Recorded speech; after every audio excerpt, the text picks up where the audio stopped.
Welcome to the second episode of All Films That Matter. This is my May 2024 wrap-up, where I'm sharing with you all the films that I watched this month that mattered. We had a great conversation in our last episode about 1987's Near Dark. You can go check that out if you haven't seen that. Here's everything else I watched in May 2024 that mattered. I saw 2019's The Lighthouse, directed by Robert Eggers, starring Robert Pattinson and Willem Dafoe. Basically two guys going crazy in a lighthouse. If you're into vibey, anxiety-ridden horror kind of things, it's definitely worth checking out. I saw 2003's Tokyo Godfathers. That was written and directed by Satoshi Kon. I loved it. It's an animated film, but about very real, grounded subject. The basic premise is that three homeless people come across a baby on Christmas Eve and deciding what to do with it. The caveat is to say that this is a 2003, early 2000s video, an early 2000s movie, right? One of the main characters is trans, and I feel like the story comes from a place of humanity, but it has that early 2000s thing where it's really grinding into the edgelord of it all. So there's a lot of slurs being thrown about. So it was a watch for me, but I would totally understand if you wanted to skip it for that reason. Ooh, this was a fun one. I saw 1954's The Creature from the Black Lagoon, directed by Harry Essex. I saw that in theaters with Erica, my lovely partner Erica, thanks to Friday Night Frights at Screenland Armor. If you're in Kansas City and you're into horror, check that out. They curate stuff that shows up every Friday. They host it. They also have a podcast, Nightmare Junkhead, which is worth checking out. And Screenland Armor is worth checking out, too, if you're in Kansas City area. It's, locally owned movie theater. It's great.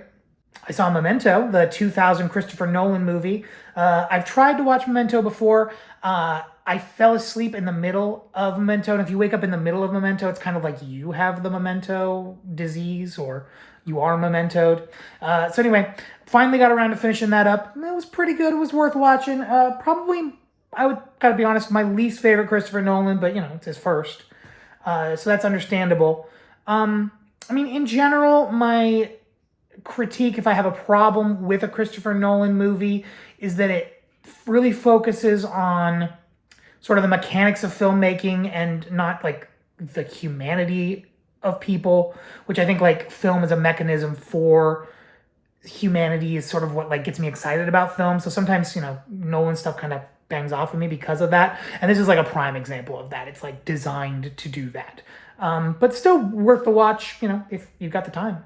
Erica and I watched the 2020 film Ouija Shark. We watched that with Riff Tracks accompaniment. If you don't know Riff Tracks, that's a couple of comedians that make jokes about usually low budget, but sometimes high budget films. This one was definitely low budget. I definitely only check it out with Riff Tracks. I wouldn't check it out by itself. And then even then, I'm a little on the fence about it. But, if you're interested in really bad puppet shark hauntings, maybe it's worth checking out. I saw George Miller's new Furiosa movie, 2024. That one starring Anna Taylor-Joy, Chris Hemsworth, and Tom Burke. Definitely a watch, especially if you've liked the other Mad Max films. This one, it's interesting. I can feel I'm starting to see the CG, which I think is maybe a noticeable shift. He seems to have been pretty anti that in the past, and this feels a little bit looser with that. So it wasn't my favorite Mad Max experience, I would say, but I still really, really loved it. It was still, great bread and circus and incredibly poignant and just crazy specific, so much fun. Anyway, go see that in theaters if you haven't seen it. It's great. Technically, this didn't happen in May. I watched this in June 1st, but I like Tokyo Godfather, that Satoshi Kon movie, so much that I watched another movie of his. He only has, I want to say, 4.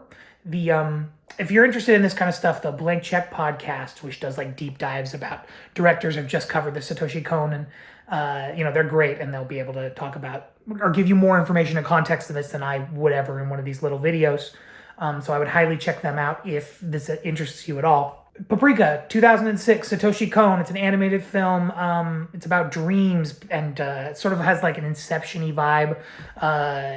But it's people fighting and working in and out of dreams. What I really like about it is that it sort of answers my biggest problem with Inception, which was always the setting and the vibe just didn't feel dreamlike to me. Like, especially when, spoilers for Inception, but you're getting, 3 levels in and they're doing like, ski missions. It felt like a mission of GoldenEye to me, it's like laid out like that in a way that didn't feel true to like my experience of what dreams are.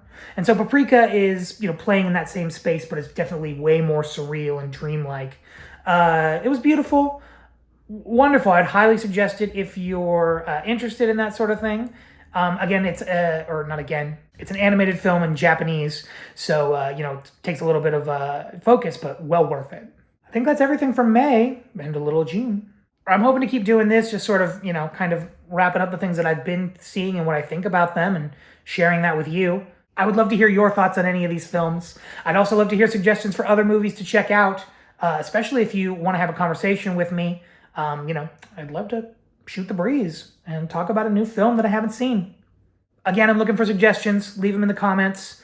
Plus, any thoughts that you might have on The Lighthouse, Near Dark, Tokyo Godfather, Creature from the Black Lagoon, Memento, Ouija Shark, Furiosa, a Mad Max love story. That's not it. A Mad Max Saga, or Paprika. If you happen to have any particular opinions about any of those, I'd love to hear them.